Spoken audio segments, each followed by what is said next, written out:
মহারাজ নন্দকুমার, আপনাকে east India কোম্পানির বিরুদ্ধে ষড়যন্ত্রের অভিযোগে গ্রেপ্তার করা হচ্ছে। এটা সম্পূর্ণ মিথ্যা। আমি কোনো অন্যায় করিনি। মহারাজ, কি জয়! ইতিহাসের পাতা উল্টালে মাঝে মাঝে এমন কিছু ঘটনা সামনে আসে যা আজও আমাদের গভীরভাবে অবাক করে। চলুন আজ আমরা ফিরে যাই ১৭৭৫ সালের ব্রিটিশ শাসনাধীন কলকাতায়। সে সময়ে মহারাজা নন্দকুমার নামের এক ভারতীয় অভিজাত ব্যক্তির ফাঁসি কার্যকর করা হয়েছিল। এটা কিন্তু সাধারণ কোনো মৃত্যুদণ্ড ছিল না, বরং ব্রিটিশ ঔপনিবেশিক বিচার ব্যবস্থার এক বিশাল বড় প্রশ্নবোধক চিহ্ন। চলুন এই ঐতিহাসিক রহস্যের গভীরে প্রবেশ করা যাক। এটা কি শুধুই একটা আইনি শাস্তি ছিল, নাকি এর আড়ালে লুকিয়েছিল সুপরিকল্পিত কোনো রাজনৈতিক হত্যা? আমাদের আজকের এই বিশ্লেষণের মূল কেন্দ্রবিন্দু এটাই। একজন ক্ষমতাধর মানুষের দুর্নীতি ফাঁস করার দুঃসাহস দেখানোর জন্য কি চরম মূল্য চোকাতে হয়েছিল, নাকি এটা সত্যিকারের ন্যায় বিচার ছিল? চলুন এই ঐতিহাসিক ঘটনার পরতের পর পরত রহস্য উন্মোচন করা যাক। প্রথমেই আসা যাক বাংলার বুকে ক্ষমতার সেই চরম দ্বন্দ্ব আর এক তথ্য ফাঁসকারীর কথায়। ১৭৭৫ সালের মার্চের দিককার কথা। কলকাতার রাজনৈতিক পরিস্থিতি তখন একেবারে টকবক করে ফুটছে। এই রাজনৈতিক নাটকের মূল চরিত্রগুলোর দিকে তাকালে পুরো চিত্রটা একটু পরিষ্কার হবে। একদিকে আছেন অভিযোগকারী মহারাজা নন্দকুমার, যিনি কিনা বাংলার প্রাক্তন দেওয়ান, আর যার বিরুদ্ধে অভিযোগ তিনি খোদ বাংলার গভর্নর জেনারেল ওয়ারেন হেস্টিংস। এখানে সবচেয়ে ইন্টারেস্টিং চরিত্র হলেন বিচারক, সুপ্রিম কোর্টের প্রধান বিচারপতি স্যার এলিজা ইম্পে, যিনি আবার হেস্টিংসের ছোটবেলার খুব কাছের বন্ধু। আর অন্যদিকে রয়েছেন হেস্টিংসের কট্টর বিরোধী পক্ষের কিছু কাউন্সিল সদস্য। বুঝতেই পারছেন দাবার ছকটা ঠিক কেমন ছিল। ১৭৭৫ সালের ১ মার্চ মহারাজা নন্দকুমার হেস্টিংসের বিরুদ্ধে একটা মারাত্মক অভিযোগ এনে বসলেন। অভিযোগটা ছিল বিশাল অঙ্কের ঘুষ নেওয়ার। অঙ্কটা একবার ভাবা যাক, সেই যুগে ৩.৫ লক্ষ টাকা। বলা হলো মুন্নি বেগমকে নাবালক নবাবের অভিভাবক করার জন্য ২.৫ লক্ষ, আর নিজের ছেলে গুরুদাসকে দেওয়ান বানানোর জন্য আরও ১ লক্ষ টাকা ঘুষ নেওয়া হয়েছিল। এই অভিযোগ যদি প্রমাণ হয়ে যেত, তাহলে হেস্টিংসের রাজনৈতিক কেরিয়ার ওখানেই শেষ হয়ে যেত। এরপরেই শুরু হলো পাল্টা আঘাত। এবার আমরা দেখব কিভাবে এই আকস্মিক গ্রেফতারের ঘটনাটা ঘটল। এত বড় অভিযোগ শোনার পর হেস্টিংস নিশ্চয়ই হাত কুটিয়ে বসে থাকার পাত্র ছিলেন না। তড়িঘড়ি করে কাউন্সিল মুলতবি করে দিয়ে শুরু হলো নিজেকে বাঁচানোর পাল্টা প্রস্তুতি। আর ঠিক তখনই পুরো গল্পটা একটা অপ্রত্যাশিত মোড় নিল। সম্পূর্ণ ভিন্ন একটা অভিযোগে মহারাজা নন্দকুমারকে হঠাৎ করে গ্রেফতার করে বসা হলো। এই ঘটনার সময়রেখা বা টাইমলাইনের দিকে চোখ রাখলে অবাক হতে হয়। মার্চ মাসের ১ তারিখ আনা হলো অভিযোগ, আর ঠিক ২ মাসের মাথায় ৫ মে নন্দকুমারকে গ্রেফতার করা হলো। জুনের ৮ থেকে ১৬ তারিখ পর্যন্ত রীতিমতো তাড়াহুড়ো করে বিচার চলল, আর ৫ আগস্ট সোজা ফাঁসি। মানে একজন তথ্য ফাঁসকারীকে মাত্র কয়েক মাসের ভেতরই একটা মৃত্যুদণ্ডযোগ্য অপরাধে ফাঁসিয়ে দুনিয়া থেকেই সরিয়ে দেওয়া হলো। এই অস্বাভাবিক দ্রুততা স্বাভাবিকভাবেই অনেক সন্দেহের জন্ম দেয়। আচ্ছা, অভিযোগটা আসলে কি ছিল? অভিযোগ ছিল জালিয়াতির। দাবি করা হলো যে ১৭৫৯ সালের দিকে, অর্থাৎ বহু বছর আগে, বোলাকি দাস নামের এক মৃত জহুরির নথিপত্র জাল করে নন্দকুমার নাকি টাকা আত্মসাৎ করেছিলেন। দেখে মনে হতেই পারে খোদ গভর্নর জেনারেলের দুর্নীতির অভিযোগ থেকে সবার চোখ সরাতেই এই পুরনো জালিয়াতির মামলাটাকে ঢাল হিসেবে ব্যবহার করা হয়েছিল। আরেকটা মজার ব্যাপার হলো, হেস্টিংস কিন্তু নিজের সামনে থেকে এই অভিযোগ করেননি।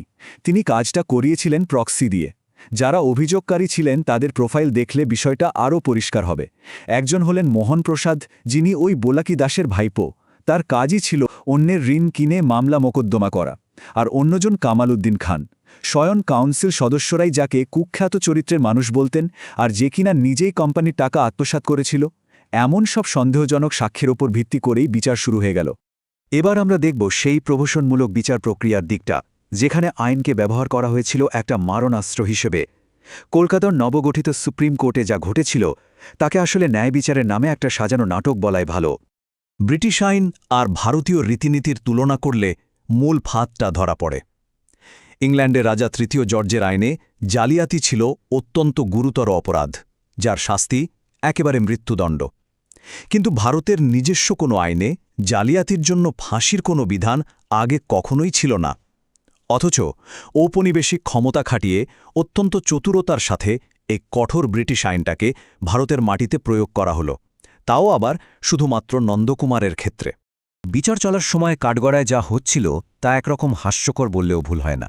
সরকারি আইনজীবী যখন সাক্ষীদের জেরা করতে গিয়ে হিমশিম খাচ্ছেন, তখন বিচারকরা নিজেরাই নিয়ম ভেঙে আসামিপক্ষের সাক্ষীদের রীতিমতো চেপে ধরছিলেন। এদিকে ফার্সি আর হিন্দি নথিপত্র অনুবাদ করতে গিয়ে অনুবাদকদের অবস্থা বেশ খারাপ। আর সবচেয়ে বড় খটকা তো ওখানেই, প্রধান বিচারপতি এলিজা ইম্পে হলেন অভিযুক্ত হেস্টিংসের ছোটবেলার বন্ধু। এমন পরিস্থিতিতে নিরপেক্ষ বিচারের আশা করাটা আসলে বোকামি ছড়া আর কিছুই ছিল না। এ বিষয়ে সমসাময়িক একটা বিবরণ থেকে চমৎকার একটা ধারণা পাওয়া যায়। কাউন্সিলের সদস্য স্যার জন ক্ল্যাভারিং লিখেছিলেন যে বিচারপতি ইম্পের সাক্ষীদের রীতিমতো ভয় দেখাতেন এবং তাদের উপর অত্যন্ত জঘন্য ও অপমানজনক ভাষায় আক্রমণ করতেন। এটা থেকেই স্পষ্ট বোঝা যায় বিচারকরা প্রথম থেকেই নন্দকুমারকে দোষী সাব্যস্ত করার জন্য কতটা মরিয়া ছিলেন। এবার আসা যাক এই ঘটনার এক অবিচল সমাপ্তির দিকে। মহারাজা নন্দকুমারের ফাঁসি। একটা সাজানো বিচারের শেষে যা হওয়ার কথা ছিল হলো ঠিক তাই, দোষী সাব্যস্ত করা হলো তাকে। কিন্তু মৃত্যুদণ্ডের আদেশ শোনার পর মহারাজা নন্দকুমারের প্রতিক্রিয়াটা ছিল দেখার মতো। কোনো ভয় বা কান্নাকাটি নয়, অত্যন্ত নির্লিপ্তভাবে তিনি বলেছিলেন, ঈশ্বরের ইচ্ছাতেই আমার সাথে এমনটা ঘটেছে। পুরো ব্যাপারটা তিনি অদ্ভুত এক দার্শনিক প্রশান্তির সাথে মেনে নিয়েছিলেন। দিনটা ছিল ১৭৭৫ সালের ৫ আগস্ট। আজকের কলকাতার যে জায়গাটাকে আমরা ব্রিগেড প্যারেড গ্রাউন্ড বলি, সেখানেই মহারাজা নন্দকুমারের ফাঁসি কার্যকর করা হয়। সে সময় শেরিফের বর্ণনা থেকে জানা যায়, জীবনের শেষ মুহূর্তে দাঁড়িয়েও নন্দকুমার অসম্ভব শান্ত ছিলেন। ফাঁসির মঞ্চে দাঁড়িয়ে তিনি ইশারায় তার নিজেরই এক অনুগত এবং ক্রন্দনরত ভৃত্যকে ডেকে তার চোখ ঢাকার কাপড়টা বেঁধে দিতে বলেছিলেন। সত্যিই এক অবিচল সমাপ্তি। শেষ পর্বে এসে আমরা দেখব এই ঘটনার ঐতিহাসিক উত্তরাধিকার। এটা কি আসলেই কোনো বিচার ছিল নাকি সরাসরি হত্যা? এই মৃত্যুর রেশ কিন্তু শুধু ভারতেই আটকে থাকেনি, পৌঁছে গিয়েছিল একেবারে সুদূর ব্রিটেনের পার্লামেন্ট পর্যন্ত। ইতিহাস বলে, কর্মের ফল ঠিকই ঘুরে আসে। ঘটনার দীর্ঘ ১৩ বছর পর ১৭৮৮ সালে ওয়ারেন হেস্টিংস এবং প্রধান বিচারপতি স্যার এলিজা ইম্পে এই দুজনকে কিন্তু ব্রিটেনের হাউস অব কমন্সে তীব্র জবাবদিহি এবং ইমপিচমেন্ট বা অভিশংসনের মুখে পড়তে হয়েছিল। নন্দকুমার বিচারের এই কলঙ্কজনক অধ্যায় তাদের রাজনৈতিক কেরিয়ারে একটা বিশাল কালো দাগ রেখে যায়। আধুনিক ইতিহাসবিদরা এই ঘটনাকে বর্ণনা করেন জুডিশিয়াল মার্ডার বা আইনি হত্যা হিসাবে। এর মানে হল আইনি প্রক্রিয়ার আড়ালে বিচারের নামে কাউকে হত্যা করা। টমাস ম্যাকলে বা হেনরি বেভারিজের মতো বিখ্যাত ইতিহাসবিদরাও নন্দকুমারের মৃত্যুকে ঠিক এই তকমাটাই দিয়েছেন। অনেকেই একে ভারতের ইতিহাসে প্রথম বিচারিক হত্যাকাণ্ড বলে মনে করেন। ইতিহাসবিদ নরেন্দ্র কৃষ্ণ সিনহা পুরো ঘটনার মূল উদ্দেশ্যটা খুব সুন্দরভাবে গুছিয়ে বলেছেন। তার মতে, হেস্টিংসের বিরুদ্ধে নন্দকুমারের দেওয়া প্রমাণগুলো শুধু বাতিলই করা হয়নি, বরং সাক্ষী নন্দকুমারকে শুধু রাস্তা থেকে নয়, একেবারে পৃথিবী থেকেই সরিয়ে দিয়ে সবকিছু চিরতরে ধ্বংস করে দেওয়া হয়েছিল। ক্ষমতা বাঁচানোর এই নির্মম রূপটা সত্যিই ভয়ঙ্কর। পুরো এই ঐতিহাসিক ঘটনার সারমর্ম যেন লুকিয়ে আছে রবীন্দ্রনাথ ঠাকুরের বিখ্যাত কবিতা ২ বিঘা জমির সেই অমর লাইনটিতে, তুমি মহারাজ সাধু হলে আজ, আমি আজ চোর বটে। ঔপনিবেশিক শাসকরা নিজেদের দুর্নীতি ঢাকতে আইনকে হাতিয়ার করে একজন দেশীয় মানুষকে অপরাধী সাজিয়ে হত্যা করেছিল। এই ঘটনাটি আমাদের মনে একটা অমোঘ প্রশ্ন রেখে যায়।